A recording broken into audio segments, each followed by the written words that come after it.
अब मैं जीत गई। अब मैं जीतती ही चली जाऊंगी। 12 12 12 12 12 12 12 12 1 2 3 4 5 6 7 8 9 10 11 12 दूसरी भी गई। अरे स्वामी, हार का संकेत पाते ही आप रूठ गए। ये तो कोई खेल ना हुआ। तुम ही कौड़ी फेंककर जीतती जा रही। एक बार कौड़ी फेंककर मुझे देना चाहिए। जो जीतता है कौड़ी वही फेंकता है। जब आप जीते थे तो कौड़ी मुझे क्यों दी थी?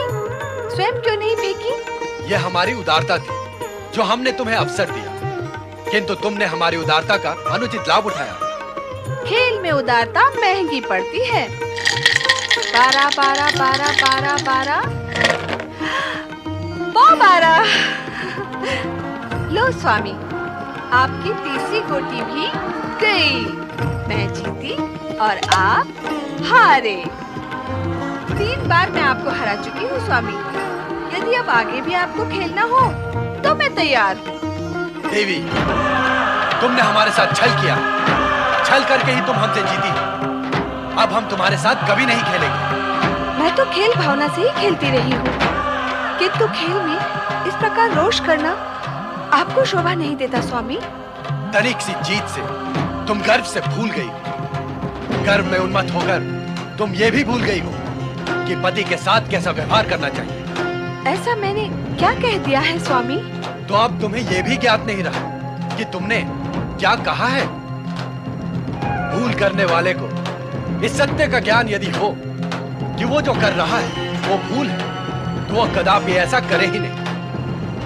किंतु अज्ञान और अहंकार के भाव प्रबल होने पर किसी भी प्राणी को यह भान नहीं होता कि वो भूल कर रहा है। कहीं तो स्वामी, इस समय मुझसे क्या भूल हुई है? क्या खेल में आपसे जीत जाना मेरी भूल है?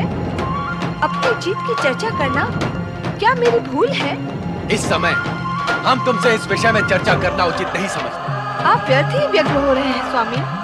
अच्छा, तो अब हम व्यर्थ भी कुछ कार्य करते हैं?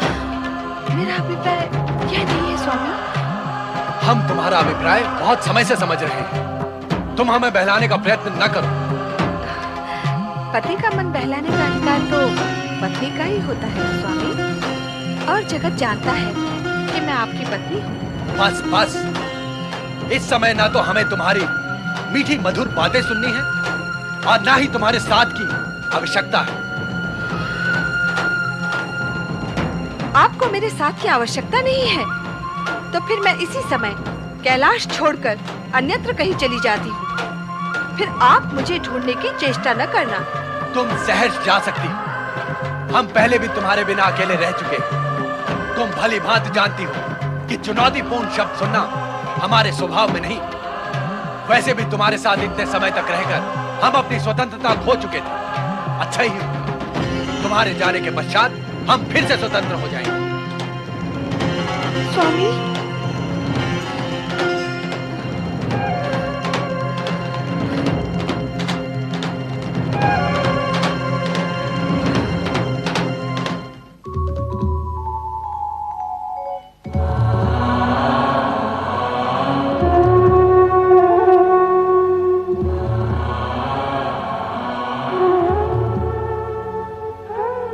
पार्वती, क्या इस तरह कैलाश से नाता तोड़कर चले जाना उचित होगा? अपने पुत्र समान नंदी और शिवगणों का भी विचार नहीं आया तुम्हें? तुम्हारे न होने पर उनकी क्या स्थिति होगी? अब कैलाश से चलकर आई हूं तो लौटकर कैसे जा सकती हूँ? नंदी और शिवगण की चिंता करने की मुझे क्या आवश्यकता है? उनकी चिंता करने वाले शिव शंकर तो कैलाश पर बैठे ही हैं ना। किंतु प्रश्न ये है कि तुम जाओगी कहां? और कहां? पिता हिमालय राज की शरण में। नहीं नहीं नहीं, वहां नहीं जाऊंगी। वहां जाने से उनकी चिंता बढ़ जाएगी और वे स्वामी के पास लौट जाने के लिए कहेंगे। नहीं, मैं वहां नहीं जाऊंगी। तो कहां जाऊंगी? किसी अज्ञात स्थान पर, जहां कोई मेरे विषय में जान भी ना सके। किंतु शिव तो अंतर्यामी है, तुम उनसे कैसे छिपी रह सकती हो? वे जान ही जाएंगे कि